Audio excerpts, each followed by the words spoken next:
Welcome back to the Road Show this morning. In the Buzz, overweight and out-of-shape recruiters for police, fire, and emergency medical services are presenting increasing problems for agencies around the country. According to the Centers for Disease Control and Prevention, Mississippi has the highest rate of obesity, with many recruits unable to complete a mile-and-a-half run.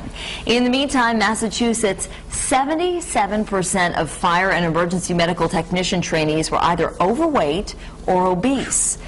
Yeah, researchers say those findings have profound public safety and economic implications. And actually, this isn't the first time that we've heard this either, because the same thing is happening when when Army recruits go out, Navy recruits, everyone in our armed forces, they're trying to find people who will fit the bill. And in a lot of cases, they are simply not healthy enough to be able to do their job. I mean, the majority of Americans, unfortunately, are overweight. But this is one job, I think, I guess they don't test regularly. We were talking earlier, and they were saying, you know, you have to pass this physical test right off the bat, and then that's pretty much it. If you've been there for 30 years, you can do whatever you want. But, you know, this with police and firefighters, you know, they're protecting us, and our lives are basically in their hands if something goes wrong. Yeah. I mean, that is one job that I would think you would have to be in tip-top shape, and they would keep you in tip-top shape, right, you know, year in and year out. And give you time also to maybe, you know, to train. And I know that, you know, my father was with the NYPD, and I knew that there was a, you know, a firing range, there was a weight room, and all that sort of stuff. Yeah. But it is really concerning that they can't even find enough people who are in good enough shape to get them into the program, because the recruits are out of shape. I guess those aren't the folks that are on that calendar that my wife has with the sexy firefighters. Oh, yeah.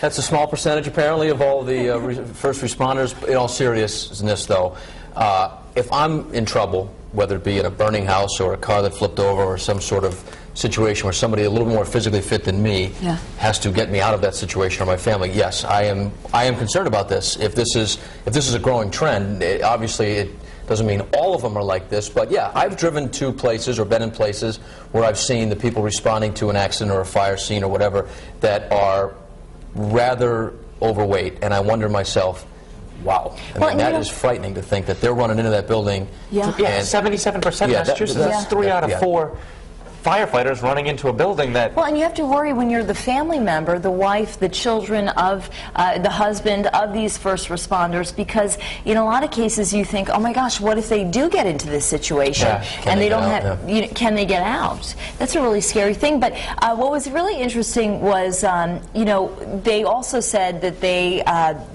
this could potentially sap funding, because the obesity is directly linked to higher risk for cardiovascular problems, other maladies, and responders who are disabled on the job are entitled to disability pensions, of course. So then if something happens because you are overweight and you fall and disable yourself, you know, then the taxpayers are paying. And then also some departments nationwide have lowered their physical strength standards to avoid discrimination lawsuits, which to me is crazy. That seems like what we do with everything. Like when in school systems, when grades start slipping as a whole, they just lower the standards. Well, like, I don't understand why we keep doing that. Part of the reason I think they do that is not just for the potential for lawsuits, but also so that you can widen your net. Because if you have to find, you know, 10 people who can run a mile and a half, and you can only find 8, then maybe you say, all right, let's find 10 people who can run a mile.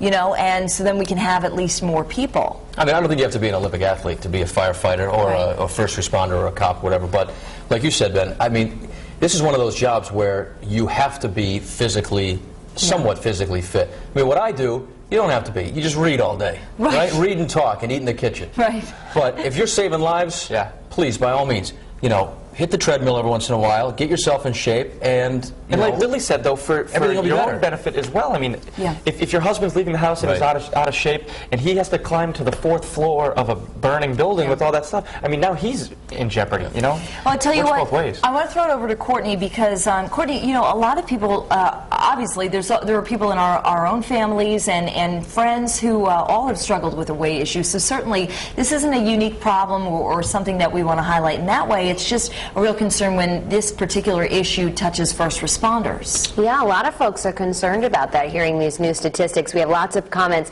on the live blog, so we'll start there as usual on foxprovidence.com. And this one's from Smokey Wolves, and she said, I think it's important for police officers and firefighters to be fit. They have to help us, and if they aren't in shape, how can they? And this one's from Jerry, and he goes on to say, I think that anyone who works in that capacity should be in excellent physical health. He said, when I was in the Air Force, we had to pass a physical fitness test every 6 months. And then Evan goes on to say that he definitely thinks you need to be in good shape. He comes from a family of cops, he says, that are in good health there. Here's our poll right underneath the live blog. Is your safety being put at risk by unfit police and fire recruits? Your choices are A, yes, first responders have physical jobs. B, no, it's a personal issue, not public. Or C, not if they complete required training. And we have lots of comments here. I posted the Buzz a little early this morning on our Facebook page, and Brandy Burns-Carey says, of course it is. It also puts themselves at risk. And Aaron Scorpio says, of course, if people fail the physical test, then they don't get the job, which means less people on the force, which then puts the public and themselves in jeopardy. So everyone's pretty much feeling the same way this morning. But if you're just joining us, lots of folks are now on the live blog. You can hop on and do that on foxprovidence.com.